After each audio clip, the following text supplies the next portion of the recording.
누가복음 1장 39절부터 48절까지 하나님 말씀을 같이 봉독합니다. 시작. 그 무렵에 마리아가 일어나 서둘러 유대 산골에 있는 한 동네로 가서 사가랴의 집에 들어가 엘리사벳에게 문안하였다. 엘리사벳이 마리아의 인사말을 들었을 때에 아이가 그의 뱃속에서 뛰놀았다. 엘리사벳이 성령으로 충만해서 큰 소리로 외쳐 말하였다. 그대는 여자들 가운데서 복을 받았고 그대의 태중의 아이도 복을 받았습니다. 내 주님의 어머님께서 내게 오시다니 이것이 어찌 된 일입니까? 보십시오. 그대의 인사말이 내 귀에 들어왔을 때에 내 태중의 아이가 기뻐서 뛰놀았습니다. 주님께서 하신 말씀이 이루어질 줄 믿는 여자는 행복합니다. 그리하여 마리아가 말하였다. 내 영혼이 주님을 찬양하며 내 마음이 내 구주 하나님을 좋아함은 그가 이 여종의 비천함을 보살펴 주셨기 때문입니다. 이제부터는 모든 세대가 나를 행복하다 할 것입니다. 아멘. 자리에 앉아 주십시오. 오늘 믿음은 위로를 필요로 합니다 라는 제목으로 하나님 말씀을 전하겠습니다. 우리 모두는 위로를 필요로 합니다. 위로는 우리의 무릎을 벌떡 일으켜 세워줍니다. 상상해 보십시오. 정말 직장인들은 압니다. 사업해 보는 분들은 알아요. 전쟁터입니다. 하루하루 이렇게 힘들게 살다가 집에 돌아왔을 때 그 축 늘어진 어깨를 보고 아내가 이제 맛있는 밥을 하나 해주면서 한마디 하죠. 오늘도 고생이 많았죠? 당신은 좋은 남편, 좋은 아빠예요. 그 말 한마디를 이렇게 들으면 다시게 일할 힘이 납니다. 저희도 이제 수험생이 있어요. 우리 윤서를 위해서 또 열심히 기도해 주시기 바랍니다. 수험생들은 늘 그렇죠. 모의고사 보다가 성적이 좋아지면 막 너무너무 기쁘고 또 성적이 또 안 나오면은 또 마음이 울적하죠. 그때 누군가가 다가서서 격려를 합니다. 걱정하지 마. 너가 뿌린 그 수고 헛되지 않는 날이 올 거야. 그 말 한마디 하게 되면 다시 또 격려가 됩니다. 살다 보면 요새 참 너무 힘들다는 분들을 종종 만나게 되는데요. 또 극단적인 생각을 하는 분들도 있죠. 그때 누군가가 옆에 서서 얼마나 힘들었으면 그런 생각을 했어. 얼마나 힘들었으면. 도대체 어떤 일이 있었는지 얘기 좀 해줘.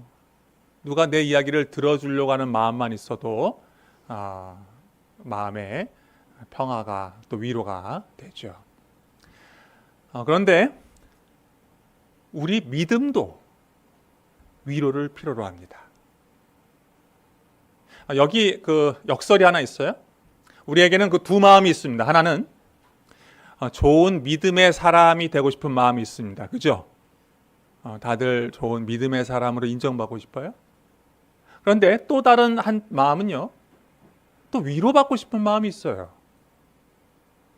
그런데 간혹 가다 보면은요, 이 두 마음이 양립 가능하다는 것을 잊어버릴 때가 좀 있습니다. 무슨 말이냐면, 우리가 이제 믿음이 좋은 사람이 되는 것, 이건 되게 좋은 어떤 동기가 되고요. 또 좋은 기도 제목입니다. 그런데 이것이 과도해서 영적인 부담감으로 된다면, 영적인 부담감이 돼서요, 너무 믿음이 좋아야 한다는 것 때문에 나의 힘든 이야기를 못 나누게 되면 영적인 번아웃으로 이어질 수가 있어요.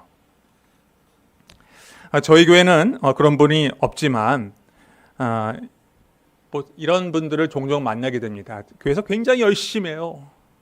그래서 늘 앞장서서 섬기고 헌신하고 애쓰고 땀 흘리고, 그런데 어느 순간에 자기 영혼이 조금씩 조금씩 갉아먹고 있다는 거, 자기 가정이 방치되고 있다는 이것을 언젠가 알게 돼요. 그래서 일종의 죄책감도 생기는 분도 봤어요. 그런데 교회에서는요, 전부 다 그 사람은 잘 사는 줄 알아. 사실은 그 열심을 내는 그분이 얼마나 위로가 필요한지 모를 때가 있어요. 기도하는 분들이 있습니다. 다른 사람에 위해서 기도 많이 해줍니다. 그리고요, 누가 이렇게 힘든 기도 제목 있으면은 걱정하지 마, 하나님이 인도하실 거야. 막 격려도 잘 해줘요. 그런데 정작 자기의 오래된 기도 제목이 응답이 되지 않아서 힘든 거를 옆 사람은 잘 모르는 거예요. 사실은 기도 많이 해주는 그 사람이 기도를 누군가가 해주기를 원하고 격려를 해주기를 원한다는 것을 모를 때가 있어요. 누구나 다 위로가 필요해요. 제가 목회와 그리고 일터 사역을 하면서 깨달은 건데요. 상담을 하다 보니까 제가 봐도 믿음이 좋아 보여요. 사람들은 다 그 사람 믿음 좋다 그래요. 실제로 이렇게 어려운 일이 있었는데 얼굴이 환해요. 이거 문제 없다고. 나 잘 될 거라고. 근데 제가 정색을 하고 그래도 그 순간에 정말 힘들었을 것 같다고. 그러면 놀랍게도요, 눈이 핑 돌면서요, 눈물을 주르륵 흘리는 분도 자주 봤어요. 그러니까 우리가 볼 때는 괜찮은 줄 알았는데 사실은 위로가 필요한 사람이었던 거예요. 우리 교회에서는 이런 분이 없기를 바랍니다. 뭐냐면은 영적 가면을 쓰는 거예요. 영적 가면을 쓰는 거. 긍정적이고 늘 밝고 굳건하게 살려고 노력하는 것은 좋은 거예요. 하지만 전혀 문제가 없는 것처럼 영적 가면을 쓰게 된다면 언젠가 내 안에 고독이 있을 때 그것을 터놓지 못하게 돼요. 그러면 마음에 병이 생기기도 합니다. 그래서 우리 소그룹 평상시 때 아까도 말씀드렸지만 말씀을 또 나누고 은혜도 나눠야 되지만 때때로는요, 사소해 보이는 어려움도 얘기할 수 있어야 합니다. 그리고 소그룹에 있는 사람들도 그거를 뭐 저 정도 갖고 그래 이렇게 생각하면 안 돼요. 그것이 그 조그만 사소한 것도 어려움을 나눌 줄 알아야 나중에 힘든 것도 나눌 수 있기 때문에 그래요. 누군가가 내가 볼 때는 별거 아닌 것 같지만 그 얘기를 나눠줄 때 어떻게 하라고요? 들어주셔야 돼. 그리고 목사님이 수준이 저 정도밖에 안 돼? 아니에요. 우리 모두 다 그래요. 저 작은 일에 힘들 수 있어요. 그걸 들어주고 그리고 품어줄 수 있는 것이 좋은 건강한 공동체인 줄로 믿습니다. 믿음과 위로가 모순처럼 보일 때가 있어요. 자, 믿음 하면 뭐가 떠오릅니까? 의심하지 않음, 신실함, 당참, 도전, 용기, 변하지 않는 이런 게 떠오르죠. 그것이 믿음의 친구들이에요. 그런데 믿음이 위로가 필요한 게 맞나요? 믿음의 정의는 그게 맞지만 그 믿는 사람들은 연약하기 때문에 위로가 필요한 거예요. 분명히 처음엔 담대했습니다. 믿음대로 나아갔습니다. 하나님 붙들고 신앙생활 했어요. 그런데 시간이 오래 지났는데도 열매가 별로 없다고 느낀 때 없으셨어요? 전 많이 있더라고요. 계속 가야 하나? 광야길이 끝이 안 보일 때 마음에 위축이 될 때가 있죠. 근데 그때요, 누군가가 옆에 서 있기만 해도 힘이 되더라고요. 복음적인 교회에서는 한 사람 한 사람 구원받는 믿음을 되게 중요시 여깁니다. 그죠? 하나님 앞에서 나의 명확한 신앙 고백이 있어야 하는 줄로 믿습니다. 그런데 간과하면 안 되는 게 있어요. 우리가 구원받을 때 그 믿음은 하나님과 1대1 인격적인 관계에서 고백해야 되지만 그 믿음의 성장에 있어서는요, 공동체가 기여하는 게 큽니다. 이걸 잊으면 안 돼요. 성경 인물을 보면 하나님께서 한 사람의 그 인물을 키울 때 그냥 하나님께서 홀로 내버려 두지 않으셨어요. 좋은 믿음의 사람을 붙여주는 게 대부분입니다. 다윗도 골리앗 무너뜨릴 때 멋있는 것 같죠? 그가 초기에 얼마나 사무엘로부터 큰 힘을 받았는지 모릅니다.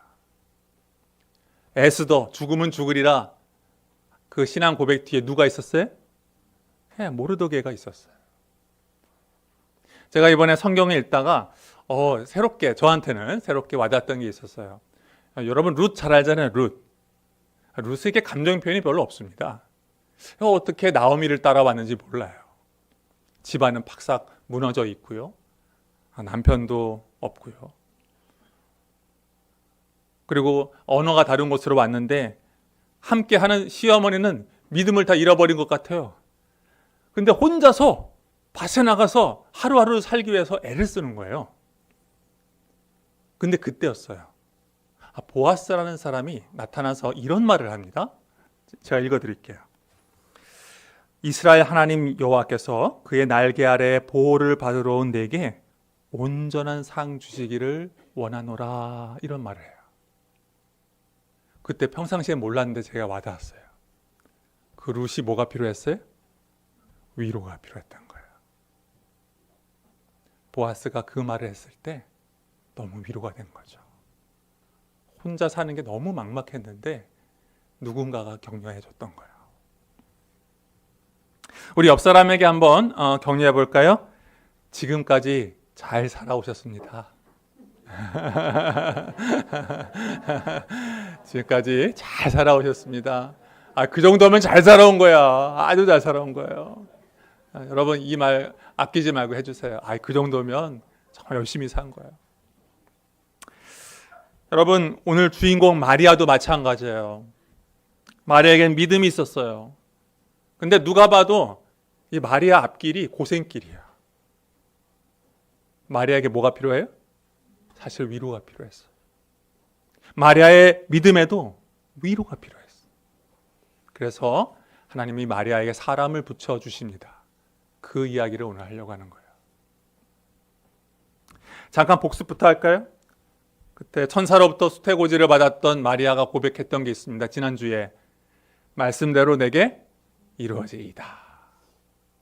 그 말씀대로, 약속의 말씀대로 이루어질 걸 믿어요. 믿음의 고백이죠.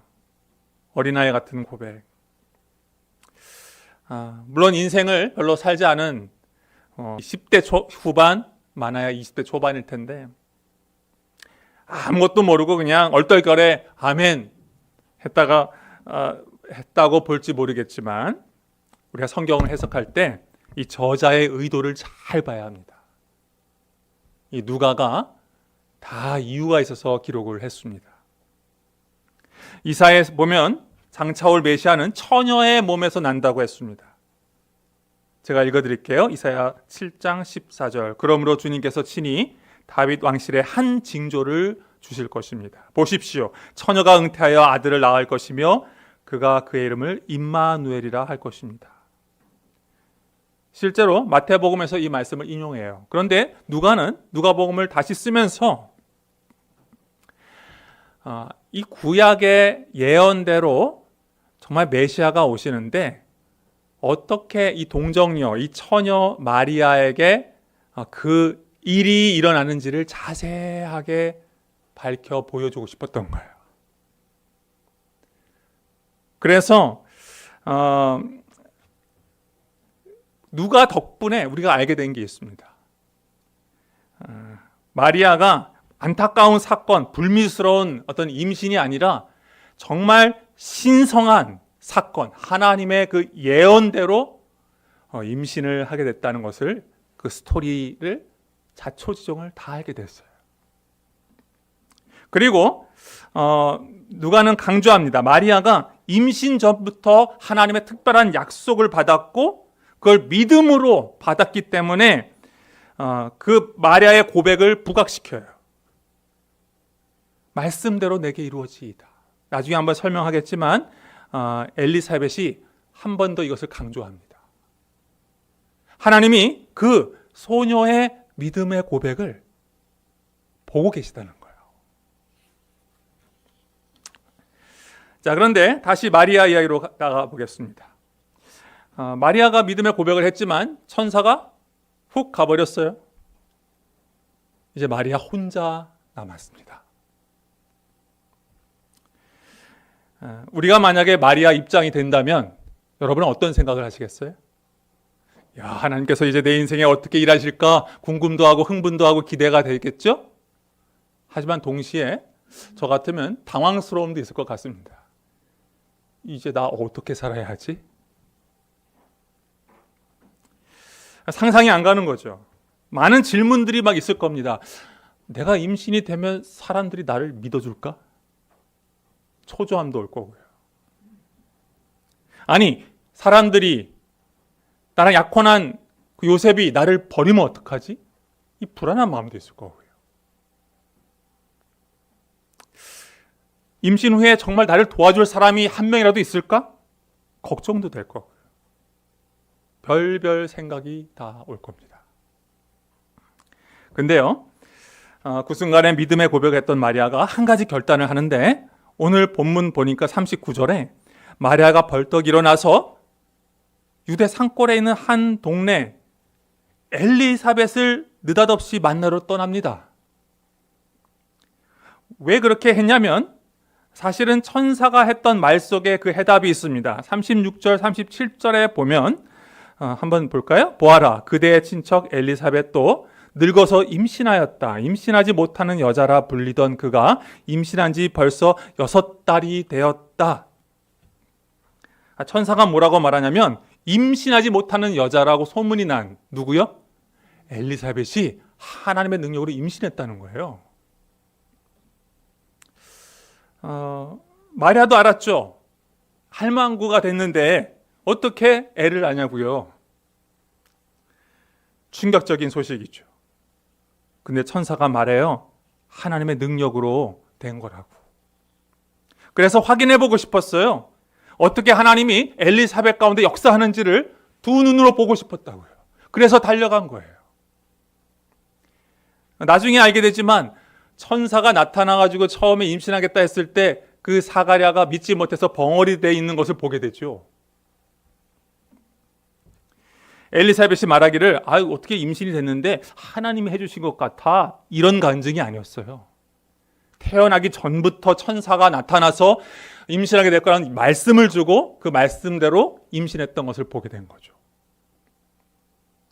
그래서 달려가게 됐는데 엘리사벳의 임신이 사실이라면 이건 단순히 엘리사벳뿐만 아니라 마리아 인생에서 너무너무 중요한 확증이 되는 겁니다.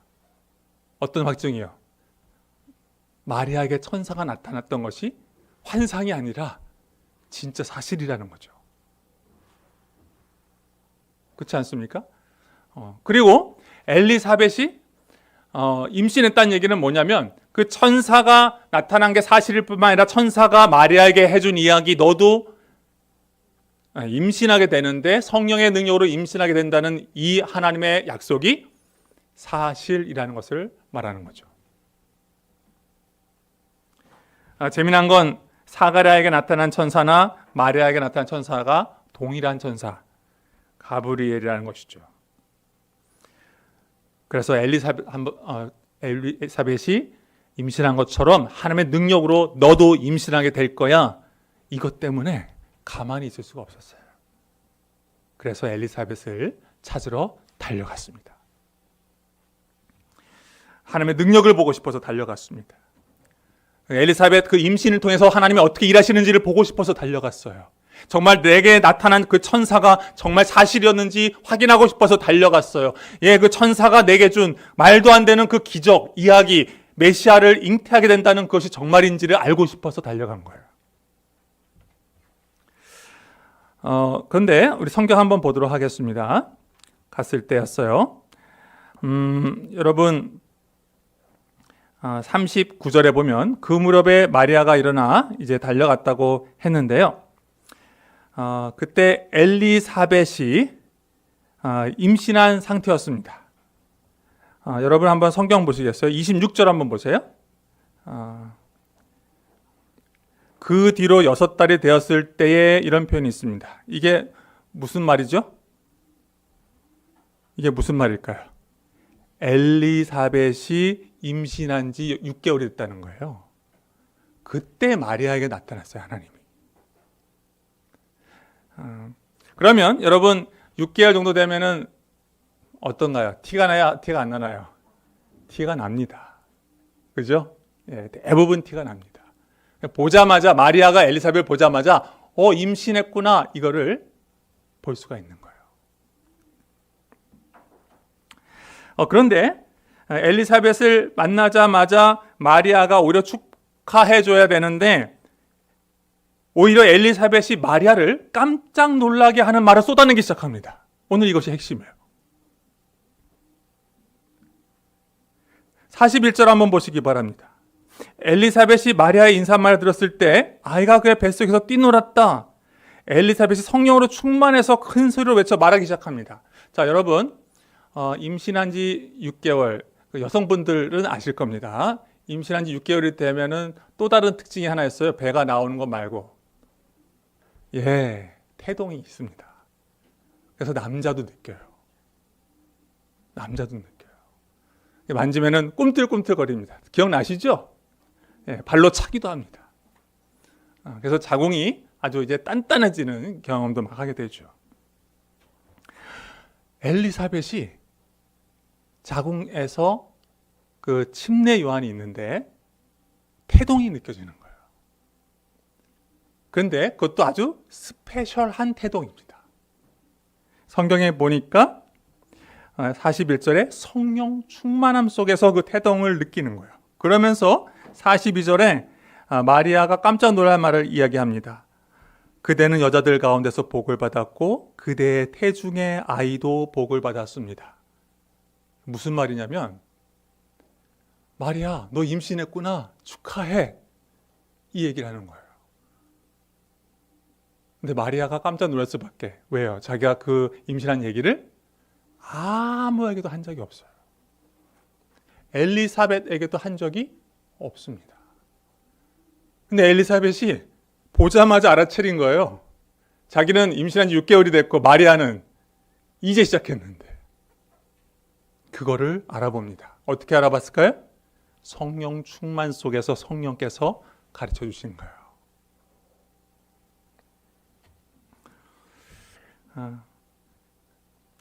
두 번째로 놀라게 하는 말을 합니다. 43절입니다. 내 주님의 어머니께서 내게 오시다니 이것이 어찌 된 일입니까?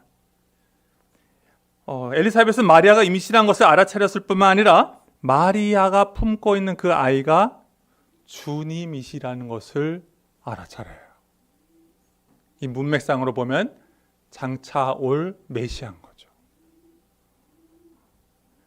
그걸 어떻게 알았을까요? 너무 놀란 거죠. 성령께서 가르쳐 주기 시작하십니다. 여러분 나중에 재밌는 거는 침례 요한이 예수님이 한 30쯤 됐을 때에 요단강에서 만나서 예수님께 침례를 주면서 그때 조우하지 않습니까? 그런데 누가가 밝힌 게 있어요. 어렸을 때 뱃속에서 서로 뱃속에 있을 때 서로 알아본 거예요. 엘리사벳 뱃속에 있던 침례 요한이 뛰는 거예요. 마리아의 뱃속에 있는 예수 그리스도를 보고 말이에요. 세 번째로 마리아를 놀라게 하는 일이 있습니다. 바로 45절입니다. 같이 한번 읽어보도록 하겠습니다. 시작. 주님께서 하신 말씀이 이루어질 줄 믿는 여자는 행복합니다. 와우. 이 고백은 누구 앞에서 한 거예요? 마리아가 천사 앞에서 했던 고백이에요. 근데 그걸 보지도 않았던 엘리사벳이 그대로 표현하는 거예요. 말씀대로 내게 이루어지리라 그 고백을 한 여인이요. 너는 행복하고 축복이 있다. 놀라운 거죠. 하나님께서 그 마리아의 고백을 귀하게 보셨다는 증거이기도 하고요. 그걸 하나님이 지금 기억하고 있다는 뜻이에요. 헬라어로 보면은 물론 이게 좀 편안하게 해석을 했어요. 지금 그 말씀이 이루어진 줄 믿는 여자는 행복합니다. 원어로 보면 복이 있을지어다 이러는 거예요. 복이 있을지어다. 그래서 엘리사벳을 만나자마자 마리아는 사면타 충격을 받습니다. 와우. 자, 여기서 제가 질문 하나 하겠습니다. 왜 하나님은 마리아에게 엘리사벳을 붙여주셨을까요? 그리고 왜 이 이야기를 들려주셨을까요? 마리아에게 뭐가 필요해서? 위로가 필요했기 때문입니다. 그녀는 믿음의 고백을 갖고 시작했어요. 이제 믿음으로 살아가려고 했지만 동시에 한쪽 마음에는 연약함이 있었어요. 그를 이해해 줄 사람은 아무도 없었어요. 나중에 알게 되죠. 집으로 돌아왔고 그리고 요셉이 만났을 때 요셉조차 거부하려고 했기 때문에 철저하게 혼자였어요. 그녀는 위로와 힘이 필요했어요. 물론 마리아의 믿음의 고백은 귀했습니다. 말씀대로 이루어지라는 그냥 한 말이 아닙니다. 하나님도 기억하고 계셨어요. 주목하고 계셨어요. 반복해서 언급하고 계셨어요. 그러나 혼자서 그것을 모든 것을 버티기에는 힘들다는 것을 알았어요. 그래서 엘리사벳을 준비했습니다. 하나님은 마리아가 천사가 얘기했을 때 그걸 기억하고 엘리사벳을 찾아갈 줄을 아셨어요. 그리고 하나님은 이미 찾아올 마리아에게 할 말을 엘리사벳에게 차곡차곡 준비시켜 주었어요. 그래서 마리아가 방문했을 때 예상하지 못하는 엘리사벳의 그 말을 들었을 때 너무너무나 큰 위로가 됐을 것입니다. 내가 혼자가 아니구나. 하나님이 나를 아시는구나. 그 마리아의 믿음과 연약함을 아시는 하나님은 우리의 믿음과 우리의 연약함도 아시는 분이신 줄 믿습니다. 여러분 안에 있는 하나님을 향한 믿음도 귀하게 보시고 동시에 혼자 버거워 할 때도 그 연약한 마음도 주님은 아십니다. 우리는 가끔 너무 쉽게 말하는 경향이 있습니다. 신자가 말이야 믿음으로 다 살아야지 뭘 힘들어해. 맞는 말이지만 어떤 사람에게는 그 말이 자칫 비수가 될 수도 있어요. 믿는 사람도 아플 수 있고 믿는 사람도 잠시 방황할 수도 있습니다.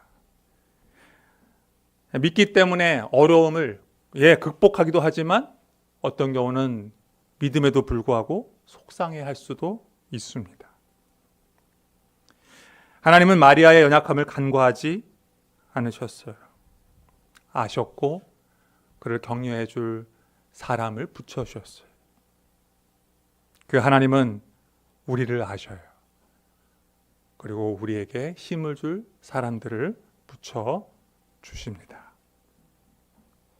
우리도 믿음을 고백하며 살아야 합니다. 믿음으로 살겠다고 결단해야 합니다. 그런데 정말 나를 알아줄 사람이 없다고 생각할 때 그때 기억하십시오. 누구는 아신다? 하나님은 나를 아신다. 나의 믿음도 연약함도. 그리고 그뿐만 아니라 나를 세우시기 위해서 사랑하는 기도짝을 붙여주시고 소그룹에 지체를 주시고 집사님들을 붙여주시고 공동체를 붙여주신다는 사실을 잊지 마시기 바랍니다. 재미난 건 46절에 보면 마리아가 유명한 마리아 찬가가 시작됩니다. 46절부터 56절까지 찬가가 쫙 펼쳐지는데 마리아가 너무 기뻐서 찬양을 하는 거예요. 그런데 이 찬양하는 시점이 어딘지 한번 보십시오. 언제 했어요? 천사가 예언했을 때 찬양하지 않았습니다. 그때는 믿음의 고백을 했어요. 그런데 찬양할 만큼은 아니었어요. 근데 엘리사벳을 만나서 하나님이 나의 모든 걸 아시고 또 위로를 받게 하자 그때 모든 두려움을 떨쳐버리고 찬양하는 데까지 나아갑니다.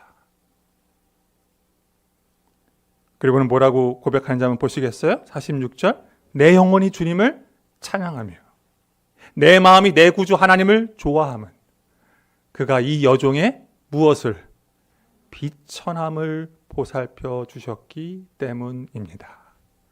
이제부터는 모든 세대가 나를 행복하다 할 것입니다. 나의 비천함을 하나님이 아셨구나. 이 깨달음이 온 거예요.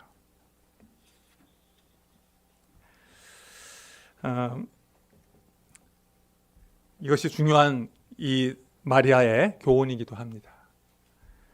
나같이 연약한 자를 하나님이 선택하시고 하나님의 일들을 이루어 가시는구나. 나 같은 자를 하나님의 놀라운 그 사역을 위해서 나를 쓰시는구나.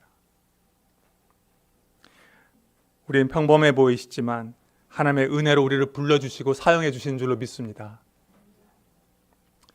마리아는 정말 위로를 많이 받았을 것입니다. 자기를 유일하게 알아봐주는 엘리사벳이 옆에 있었습니다. 적지 않은 위로를 경험했을 거예요. 엘리사벳이 마리아를 마치 엄마처럼 보호해 주었을 것 같습니다. 여러분 56절 보십시오. 몇 달 정도 있었나요? 석 달. 왜 석 달이었을까요? 엘리사벳이 몇 달이었었어요? 지금 임신한 지 6개월. 그럼 석 달 되면 어떻게 되는 거예요? 예, 이제 출산 바로 직전이에요. 출산하기 직전까지 그 석 달을 마리아와 함께 해준 거예요.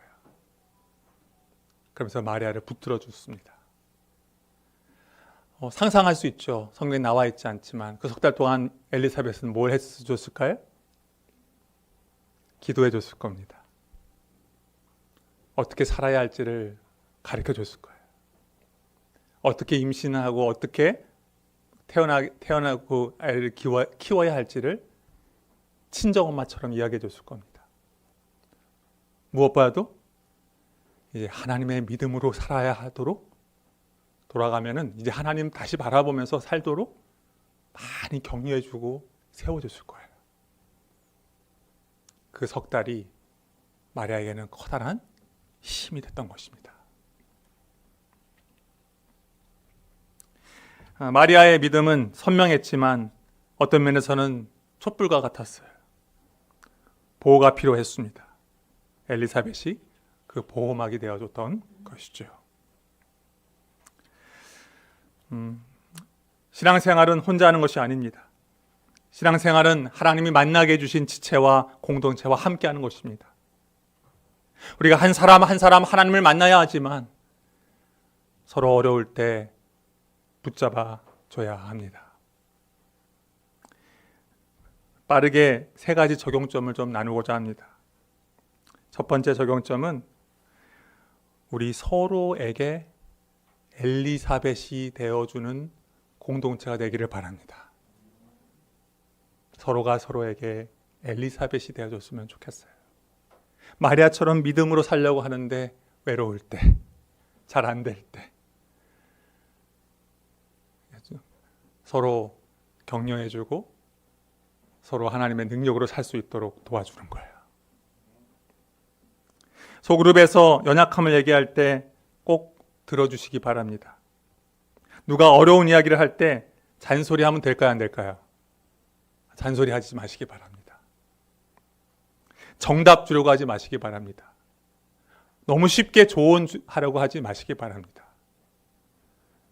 들어주고 기도해 주시기 바랍니다. 하고 싶다면 자기 경험을 나누는 건 좋습니다. 누가 너무 이렇게 어려움이 있을 때 비슷한 자기 경험을 하나님 앞에서 어떻게 해결했는지만 쑥 얘기해주면 상대방이 알아듣습니다. 저 사람에게도 저런 어려움이 있었구나. 그리고 저분에게 그 어려울 때 이기게 했던 그 하나님이 나와 함께 하시는 거였지? 그럼 나도 힘을 내야겠다. 그래서 이야기하실 때 직설법을 쓰지 마시고 간접적으로 하세요. 제일 좋은 게 뭐다? 간증하는 거예요. 동일한 고민을 같이 나누는 거예요. 그걸 극복했던 이야기를 함께 나누는 거예요. 엘리사벳이 마리아에게 어떻게 다 위로가 됐겠어요? 자기도 말이 안 되는 상황에서 임신을 했거든. 그 이야기를 마리아한테 들려주면서 우리 같이 우리 기적에 쓰임받는 존재로서 믿음으로 살자. 그게 얼마나 위로가 됐겠어요. 서로에게 엘리사벳이 대해주셨으면 좋겠습니다. 하나님은 혼자서 믿음의 광야길을 가라고 내몰는 분이 아니십니다. 옆에 동역자를 붙여주셔요. 바로 여러분 지금 옆에 있는 그 사람이 말이죠. 우리 공동체를 소중히 여겼으면 좋겠습니다. 두 번째 적용점, 다음 세대에게 엘리사벳이 되어줬으면 좋겠습니다. 우리 다음 세대를 어떤 면에서 우리보다 더 믿음이 좋은 일꾼이 될 수도 있습니다. 지금 막 믿음으로 살려고 했을 때 격려해 줬으면 좋겠습니다. 그러려면 우리가 먼저 성령 충만해야 합니다. 엘리사벳이 성령 충만했기 때문에 도울 수가 있었습니다. 먼저 내가 하나님의 역사를 경험했기 때문에 옆에 서 줬을 때 힘이 되었던 것입니다. 성령 충만한 엄마가 되어주십시오. 성령 충만한 아빠가 되어주십시오. 성령 충만한 집사님이 되어주십시오. 그 존재만으로도 나도 저렇게 살아야겠다. 저 집사님이 어려움을 저렇게 믿음으로 극복하는 걸 보고 나도 저렇게 살아야겠다. 다음 세대들이 여러분의 뒷모습을 보고 힘을 낼 것입니다. 세 번째, 조심스럽긴 하지만 우리 온빛교회가 참빛교회와 하나가 된다면 서로에게 엘리사벳이 되어줬으면 좋겠습니다. 서로를 끌어주고 서로를 위로해주고